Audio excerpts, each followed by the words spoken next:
जय हिंद प्यारे बच्चों। गणित की इस श्रृंखला में आपका पुनः स्वागत है। आज की वीडियो में आपका एक बार फिर से स्वागत है। तो चलिए हम हमारी इस श्रृंखला को आगे बढ़ाते हुए आज हम प्रश्नावली 6.2 के सेकंड भाग पर आ चुके हैं। तो जैसा कि साथियों हम निरंतर क्लास स्टार्ट करने से पहले पिछली क्लास का एक बार रिवीजन करते हैं, तो उसी परंपरा को हम आगे बढ़ाते हुए आज की क्लास स्टार्ट करने से पहले एक बार रिवीजन कर लेते हैं। तो देखिए बच्चों, हम रिवीजन कर लेते हैं। इससे पहले हमने इस यूनिट के बारे में क्या क्या पढ़ लिया है, तो ठीक है। और आपने अगर अभी तक चैनल को सब्सक्राइब नहीं किया तो बच्चों चैनल को सब्सक्राइब कर लीजिए, अपने दोस्तों के पास वीडियो को शेयर कर दीजिए ताकि आपके साथ साथ आपके दोस्तों का भी भला हो सके। देखिए, यह था हमारा इस चैप्टर का पहला लेक्चर, जिसमें हमने बच्चों इस टॉपिक की समरी को देखा था, ठीक है ना। इस पहले लेक्चर में देखिए हमने इस टॉपिक की समरी को देखा था इस तरीके से, इसकी भूमिका, इसके बाद में समरूप त्रिभुज क्या होता है, इसकी शर्तों को पढ़ा था हमने, ठीक है ना। समरूप त्रिभुज की शर्तों को देखा था हमने कि कोण कोण कोण कोण होता है, फिर भुजा कोण भुजा होता है, और भुजा भुजा भुजा होता है। यहाँ पर हमने ट्रिपल ए भी बताया था ना, डबल ए ट्रिपल ए दोनों लिख सकते हो आप, ठीक है ना बच्चों। अब इसके बाद हम इसी श्रृंखला में आगे बढ़ते हुए हमने त्रिभुज के क्या देखे, गुण देखे, वास्तविक जीवन में इसका यूज देखे, और इस तरीके से हमने इस समरी को एक बार आपको पूरा चार्ट दिखा दिए थे, ठीक है ना बच्चों। इसके बाद देखिए, ये हमारी सेकंड क्लास थी इसी यूनिट की जो कल हुई थी, ठीक है ना बच्चों।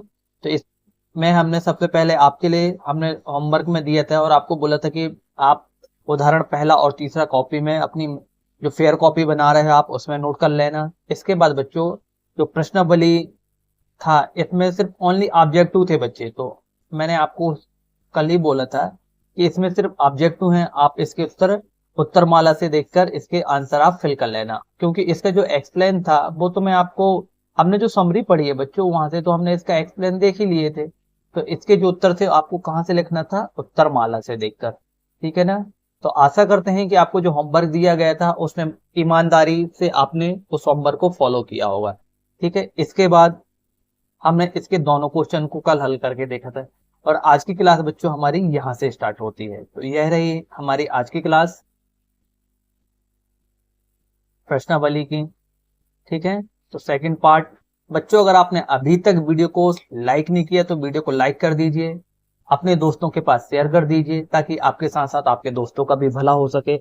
और फिर कॉपी पेन लेकर शांति से ध्यान पूर्वक बैठ जाइए और आपको जो जो बताया जाता है उसे नोट करते जाइए। तो चलिए फिर देर ना करते हुए हम आगे बढ़ते हैं। आज का हमारा पहला क्वेश्चन है बच्चों, देखिए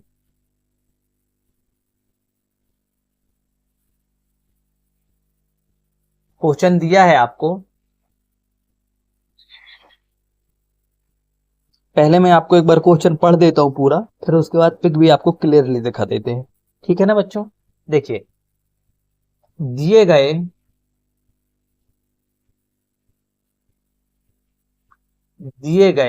त्रिभुज पी क्यू आर की भुजाएं पी क्यू और पी आर पर क्रमशः बिंदु ई और एफ स्थित हैं, ठीक है ना बच्चों।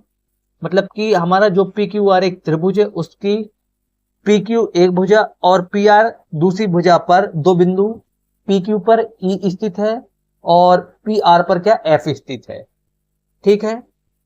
निम्नलिखित में से प्रत्येक स्थिति के लिए बताइए कि क्या, अब क्या पी एफ बराबर क्यू आर हो सकता है, हमें यह पूछा है, ठीक है ना बच्चों। और इसका हमें पहला क्वेश्चन में क्या क्या इनके मान दिया है, ठीक है ना। तो इस तरीके से देखिए, अब जो क्वेश्चन हो गया क्वेश्चन और पूरा लीजिए, नीचे देख लीजिए आ रहा है जो क्वेश्चन, तो आप बुक से देख के लिख लेना है ना। चलिए नोट करो बच्चों, इस तरीके से आप पहला क्वेश्चन नोट करो, पहले इतना इसको नोट करो, चित्र बनाइए। जब इतना हो जाएगा तो फिर मैं आपको इसके आगे एक्सप्लेन कर दूंगा। दिया है और ये पूरा नोट कर लीजिए, यहाँ पर चित्र तक नोट कर लीजिए, ठीक है ना। हमें जो क्वेश्चन में दिया है ना बच्चों, जो यहाँ पर दिया है देखो, उसे हमने यहाँ पर चित्र में ऐसे डिनोट कर दिया आपके सामने, है ना। तो आप नोट कर लीजिए, फिर इसके बाद हम आपको एक्सप्लेन करते हैं।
हो गया बच्चों, जल्दी नोट कीजिए।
चलो हो गया होगा।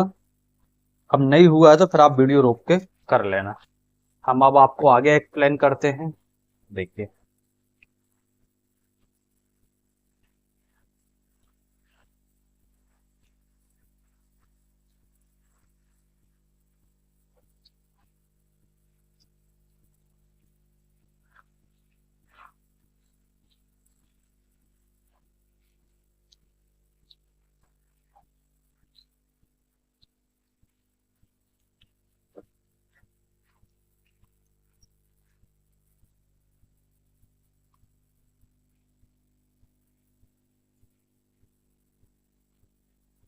कर लिए ना। देखो इसके बाद अब आगे देखिए, आप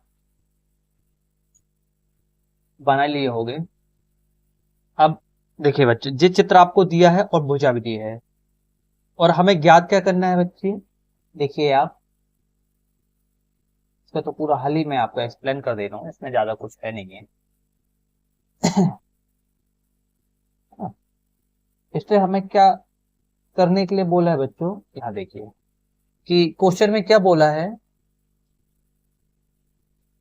कि यदि पी एफ बराबर है क्यू आर के है, तो पीई अपॉन क्यू आर बराबर होगा P F upon P R के। ठीक है ना।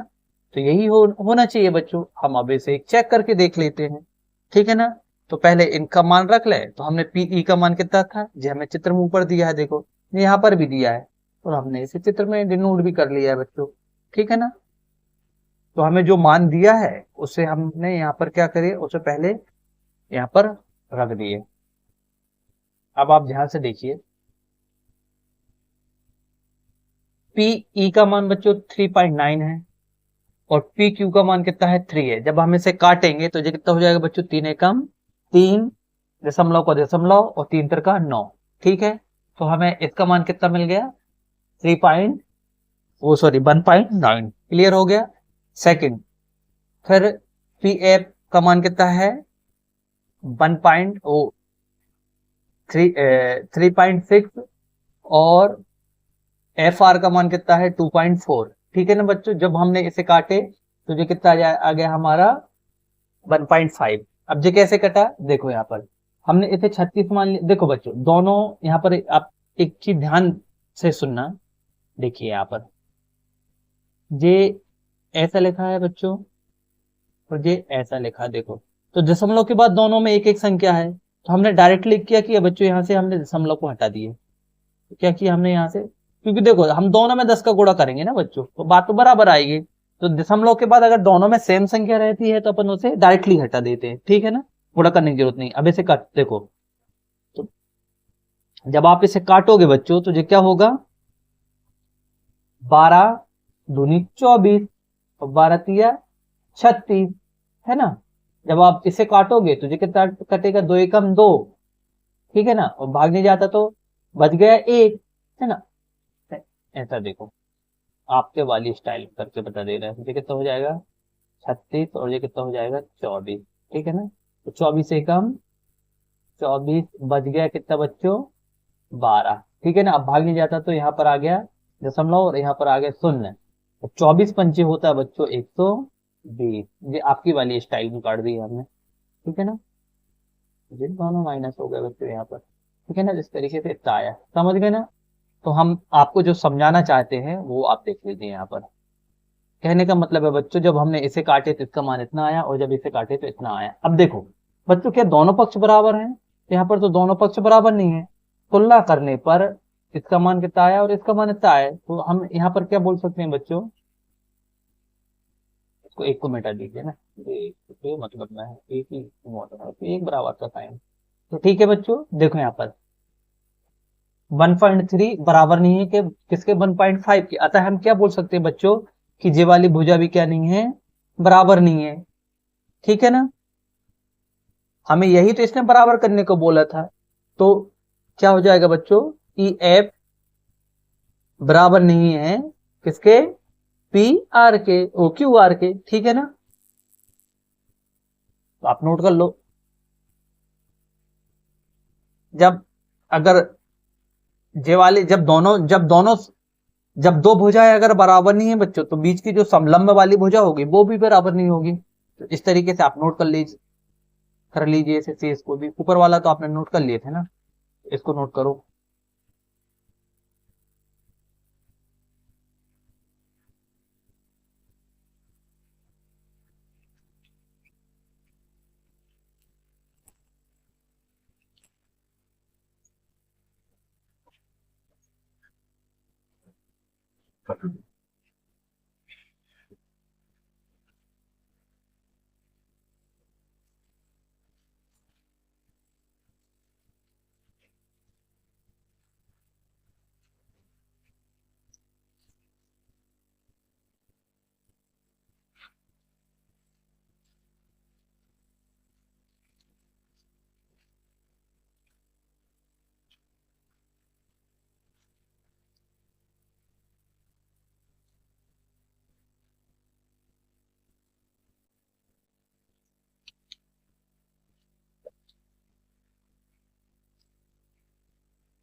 ओके बच्चों, इसके बाद हम क्वेश्चन देखते हैं आगे, है ना। ठीक है, अब इसके बाद दूसरा क्वेश्चन देखो इसका। अब दूसरा क्वेश्चन क्या बोल रहा है आपको, देखिए यहाँ पर क्वेश्चन तो वही है बच्चों, पूरी कहानी यहाँ तक वही है, देखिए, है ना। हमें यही याद करना है। दूसरे क्वेश्चन में क्या क्या दिया है हमें, वो देख लीजिए आप इस क्वेश्चन को भी नोट कर लेना। तो दूसरे में क्या बोला हमने, इसने हमें क्या बोला है, देखिए आप यहाँ पर ध्यान से देखना बच्चों ना। देखिए मैं भी आपको चित्र अभी बता रहा हूँ। इसमें हमें इसने पीई का मान दिया है, इसी प्रकार से बेटा किसका हमें दे दिया, इसने क्यूई का मान दे दिया है ना। तो ये हमने यहाँ पर नोट कर लिए। फिर आर एफ का मान ये यहाँ पर इसने 9 दे दिया, इस तरीके से। तो आप इसे भी नोट कीजिए, क्वेश्चन को, चित्र को इतना पूरा नोट कीजिए। मैं आपको काट के बता रहा हूँ, इसे इतना नोट कीजिए पहले।